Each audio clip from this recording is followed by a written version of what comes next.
This is the Well Body Podcast with your host, Renee, the place where everyday women learn how to stop running on empty, reset their energy, nourish their bodies, and feel strong again. Let's get into it. Welcome to the final episode of the Gut Health series. Over the past 8 episodes, we have explored gut health from multiple angles. We've spoken about what gut health actually is, how the gut influences energy, the gut and immune system, your gut and hormones, gut health and weight management, why tracking calories is not the full picture, gut health for busy moms, and why extreme gut resets can backfire. And today we are bringing everything together. So if you've not listened to any of the Gut Health series episodes, I highly recommend you go back to the main page of my podcast and start from episode 1 so that you can have a full understanding as to what gut health is and why it is so critically important when it comes to your overall health and well-being. So today we're going to bring it all together, as I said, because information is helpful, but clarity is powerful. So my intention with this final episode is that you walk away feeling grounded in what actually matters when it comes to gut health. Not overwhelmed, not confused, not feeling like you need to follow complicated rules or cut everything out, just confident in how to support your body consistently. Because gut health is not built through perfection. It's built through supportive daily habits. And this is exactly why I created the 2-week gut reset, not as an extreme elimination protocol, but as a supportive starting point for women who feel like they have fallen out of rhythm with their nutrition, their energy, and their digestion. It is designed to help you reconnect with the foundations that actually support gut health long term. Because often what the gut really needs is not restriction, it's consistency. So you can find more details on that in the show notes below.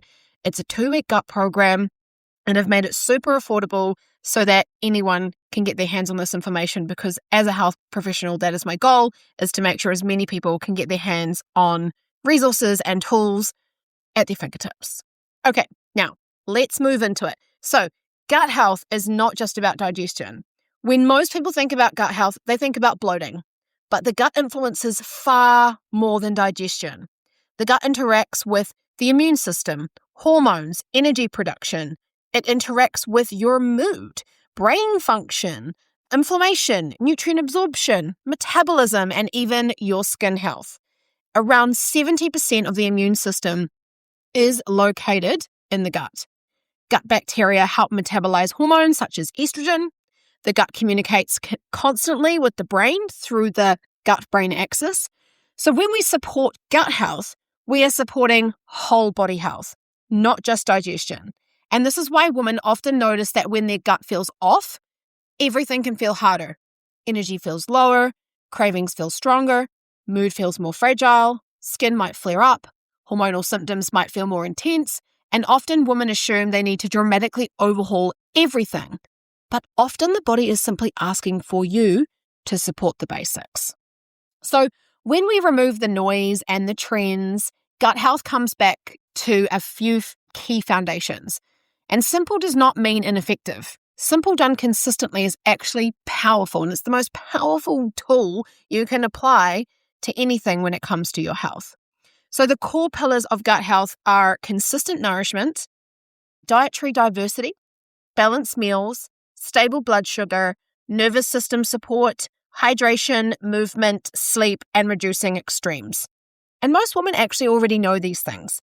But knowing and consistently implementing are two very different things, especially when life is busy, especially when you're juggling work, kids, responsibilities, relationships, mental load, life admin.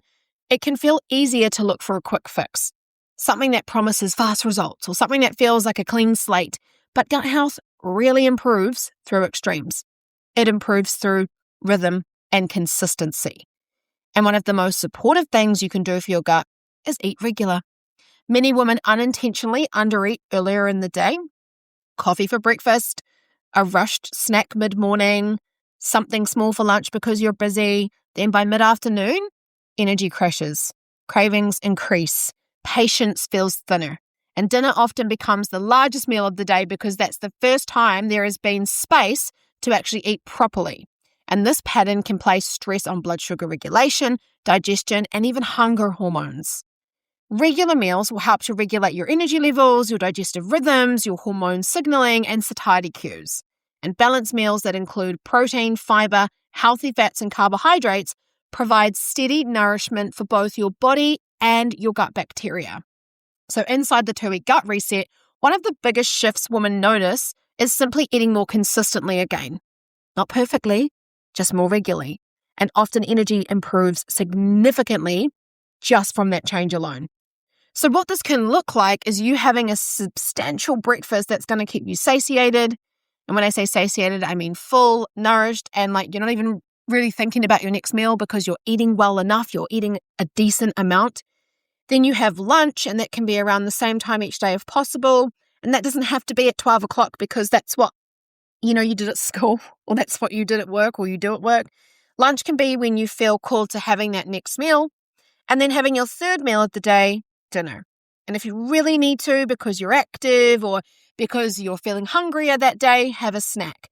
But my suggestion is to have 3 solid meals a day and focus on making them nourishing, nutrient-dense, and large so that you stay full and you stay satisfied and you stay energized.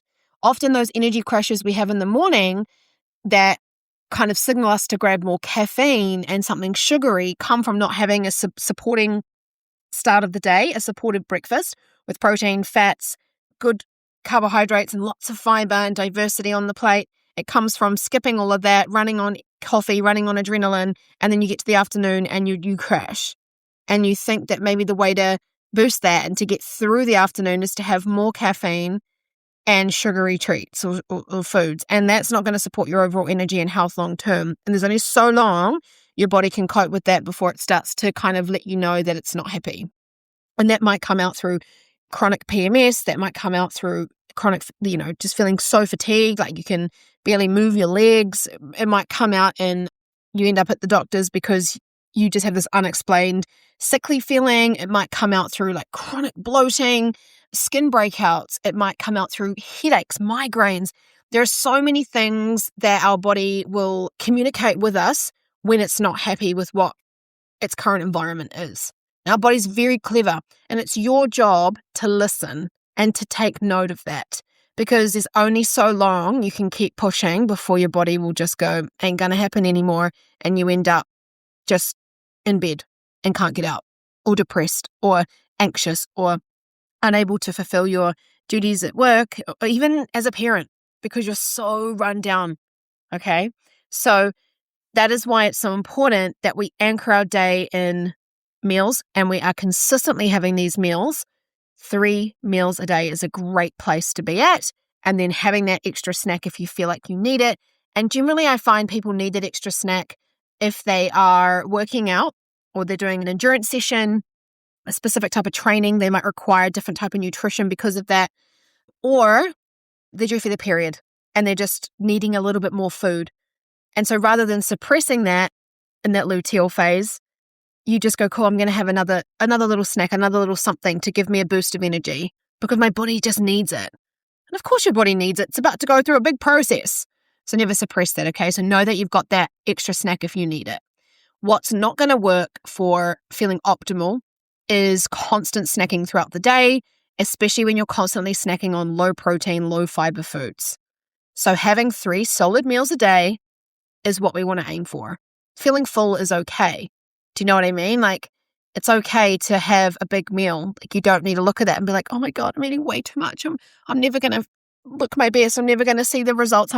This just feels unnatural to me. Like, no, it's a good thing. Okay. So make sure you are eating enough. Okay. So important. All right. So we're going to move into gut diversity, because this is also a really important tool to take away from the gut health series, is that remembering that the gut microbiome thrives on diversity. Different bacteria rely on different fibers and plant compounds, and this means variety matters. Plant foods include your vegetables, fruits, legumes, whole grains, nuts, seeds, herbs, spices, and many women unintentionally eat the same 5 to 10 foods on repeat. Not because they don't care about nutrition, but because life is busy. Decision fatigue is real. We tend to rotate familiar meals. So increasing diversity does not need to be complicated. It can look like having, we have the same themed meals Monday to Friday. Let's say, use that as an example. The same 5 meals for every dinner, Monday to Friday. Monday might be spaghetti bolognese night. Tuesday might be a nourish bowl night. Wednesday might be a curry night. Thursday might be a taco night. And Friday might be homemade pizza night or homemade burger night or something.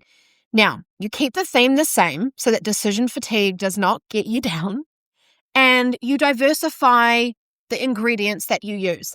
So, for example, on Taco Thursday, you might go, okay, we're going to have rocket or arugula, some people call it, instead of having lettuce. And we're going to add some spinach to that too. Then I'm going to have some chicken for my protein. I'm going to add in some sauerkraut and some pickled onions. And then I'm going to add in some capsicum and cucumber. And then because you had those vegetables in your tacos, then perhaps when it comes to your burger night, you might go, okay, so we had capsicum and cucumber. How can I change those two? I might have tomatoes. I might have some more spinach. And I'm going to also add in some pickled cucumber. And I'm going to add in some, what else haven't we had? Oh, I'm going to have kumara chips and potato chips with my burger. So I'm adding in some more diversity there. So just think about ways you can add in different types of vegetables to each meal that aren't always the same in every meal. If that makes sense, that's just me literally thinking off the top of my head of examples. But that is how I personally keep my diversity up, is by changing up the ingredients that I use in the meals that I have. Spaghetti bolognese, for example, I make a sauce. I load it up with like mushrooms, garlic, shallots, onions, canned tomatoes. I put broccoli in there, courgettes in there, carrot in there, capsicum in there, so many different veggies. And then I add herbs and spices because they all count too. So I might put some oregano, I might put in some cumin, salt, pepper, mix it up, make it taste beautiful. And then I blend it and I mix that through some legumes. So I might use either lentils one week, or another week I might use black beans. And then I put a little bit of mince and beef mince through that as well. And that is such a diverse meal because there are so many different nutrients in that. And it's also a great way to hide vegetables for the people in your family who aren't too keen. Just say you've made a beautiful Italian sauce and you just put everything you possibly can in it. A great way to get more diversity. So don't overcomplicate it. Let's just kind of solidify that a little bit. Add spinach to eggs, add seeds to yogurt, rotate vegetables across the week, using herbs and spices, plant a little herb garden. You don't have to live on a farm to have food in your garden. Edible food, so lots of different types of herbs that you can add into meals to make them taste good. You don't need to have 10 acres to do that. Okay, I have a suburban home and we're about on 1,200 meter section, and I have got lots in my garden that I can eat, and it's great. You just make do with the space that you have, and if you've got lots of spare lawn, put some planter boxes on the lawn, turn it into a garden. The more lawn we have, the more opportunity we have to grow things that we can eat. And how cool is that? Such a good feeling when you go out to your garden and you're like, oh, I'm going to harvest some silver beet. I'm going to go harvest some rocket, or I'm going to go harvest some spinach right now from my own garden. And how good does that feel? Okay. So I want to encourage you to be more diverse so that you're giving your gut microbiome more diversity. And inside the 2-week gut reset, there are recipes designed to increase plant diversity in a simple way without needing complicated cooking or expensive ingredients. In the 2-week gut reset, you get so many different recipes that you can try and enjoy. And there are lots of tips in those recipes as well on how you can change it up to diversify it for your gut. So those recipes are created and made easy for you to get you the results that you want with your energy, your digestion, and your gut health.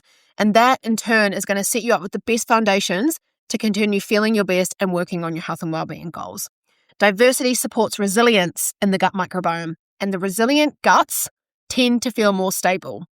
If we feel sensitive to lots of different foods, it's generally a sign that our gut needs a good reset. And rather than stripping everything back, we need to actually slowly get used to the foods that are going to help our body with diversity. And that is by slowly increasing those types of foods. All right, we're going to move on to the next part, which is the nervous system, because the nervous system plays a massive role in digestion. Digestion is influenced by the nervous system. When the body is constantly in a stressed response, digestion may feel less comfortable. Stress can influence bloating, gut sensitivity, motility, which is like the movement, enzyme production, stomach acid levels. Many women eat while answering emails, driving, standing, preparing food for children, working through lunch, scrolling on their phone, which is the worst, thinking about everything they still need to do, and the body digests most effectively and efficiently when it feels safe. And this does not mean meals need to be perfect or peaceful every time, but small moments of slowing down can really support digestion. And I love looking at certain parts of the world as to how they spend their lunchtime. Like the French, they will sit down, they will enjoy the lunch together in a group, they're laughing, they're cheersing glasses, they're like creating this whole beautiful experience and environment around lunchtime. Most times they take an hour out of their day, and I know that's not always possible for everyone, but we can just use what they do as an example.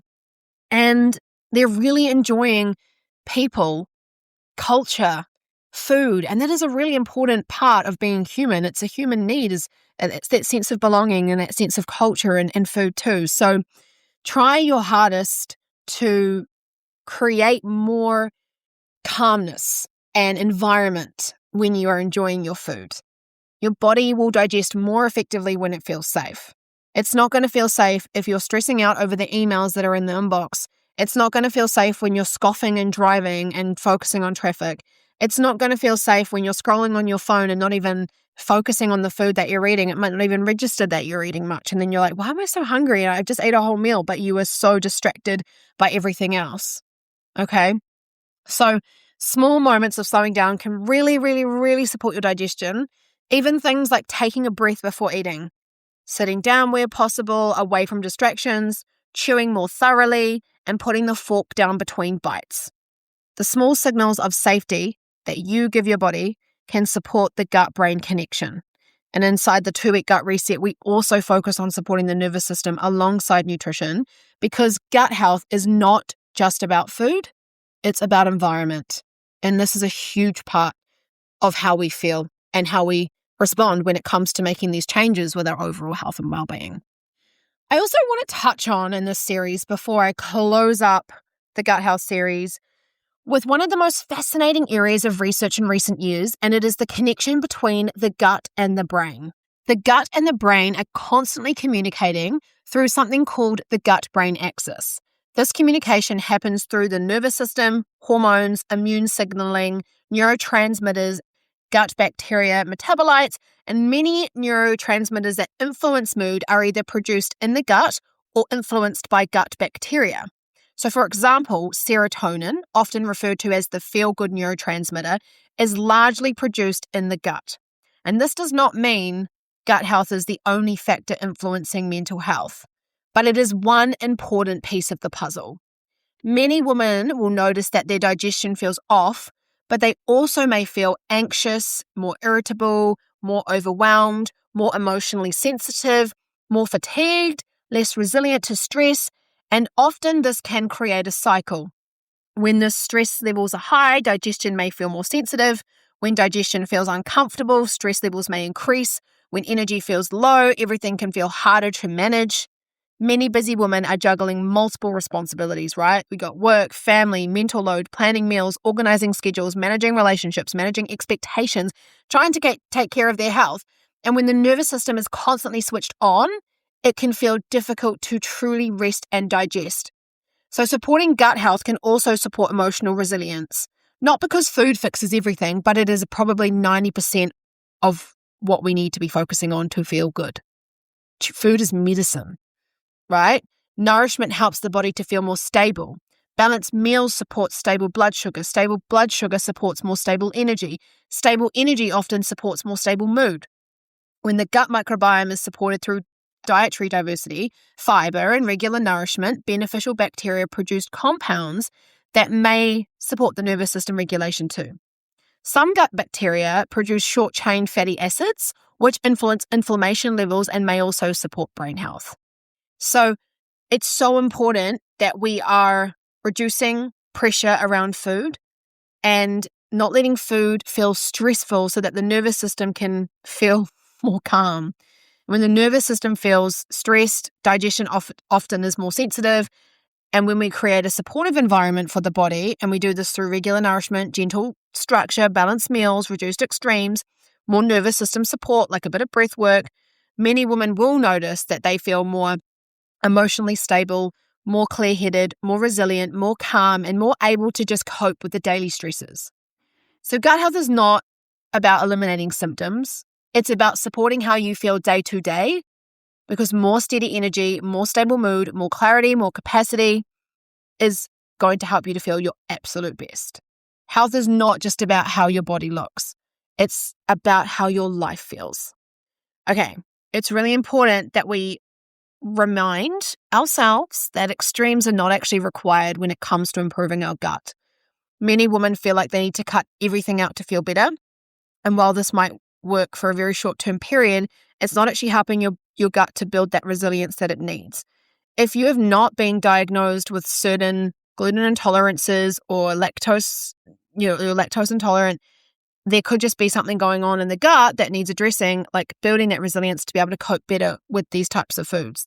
So most people will cut out everything. They cut out gluten, dairy, sugar, carbs, vegetables, and just eat meat. They cut out, coffee, everything.